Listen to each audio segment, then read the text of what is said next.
तर काय चाललंय मित्रांनो, मी हा तुमचा पुसतवाला हरिओम. आज आपला दिवस खूप छान जाणार आहे, कारण की आज आपण जाणार आहोत पोहरा देवीला. विचारते नरेंद्र मोदी पा मे झुके गाणे साला. तर मित्रांनो, आम्ही आता निघालेलो आहोत पोहरा देवीला. खूप चांगल्या प्रकारे मागच्या वेळेस बुलेट घेऊन आले, यावेळेस कार घेऊन आले. आणि या उद्या काय सांगते ते हेलिकॉप्टर पण घेऊन येऊ शकते. तर इतने तेजस्वी लोग हैं हमारे पास। त्यांच्यावर मला भरोसा नाही आहे. बघूया आता पोहरादेवी आपण फर्स्ट टाइम जात आहे. जेव्हा मी लहान, मला कमीत कमी 18 वर्ष होते.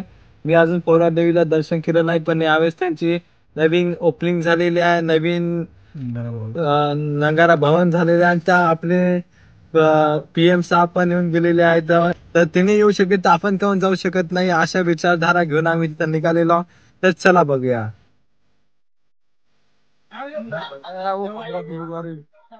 तर फायनली मित्रांनो, आपण एकदा आलेलो आहोत नगारा भवन बशी.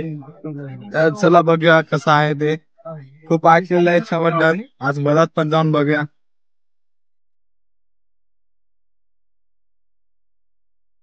आणि मित्रांनो, आपण नगारा भवन मध्ये पोहोचलेलो आहोत. तर चला बघूया कसं आहे काय.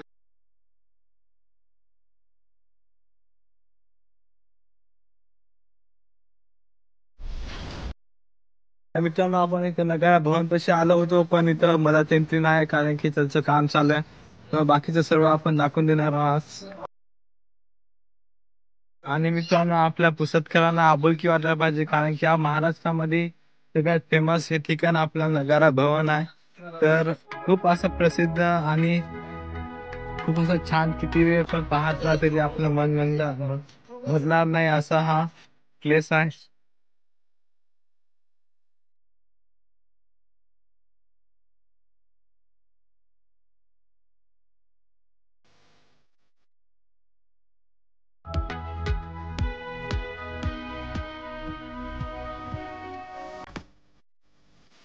याच्या मागे पण एक राज आहे. तुम्ही बघू शकता ते कोपऱ्यामध्ये पंजाबी मध्ये बंजारी लोक आहे. तुम्ही जर जरा या साईडला गेले तर मारवाडी मध्ये तुम्हाला बंजारा लोक बघायला मिळतील.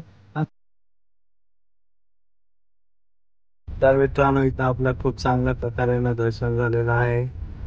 आज के लिए फिलहाल इतना ही। आपकी तरह मैं भी मायूस हूँ, लेकिन उम्मीद पर दुनिया कायम है। दिल दुखा है लेकिन टूटा तो नहीं है, और उम्मीद का दामन छूटा तो नहीं है। इसलिए आज के लिए इतना ही।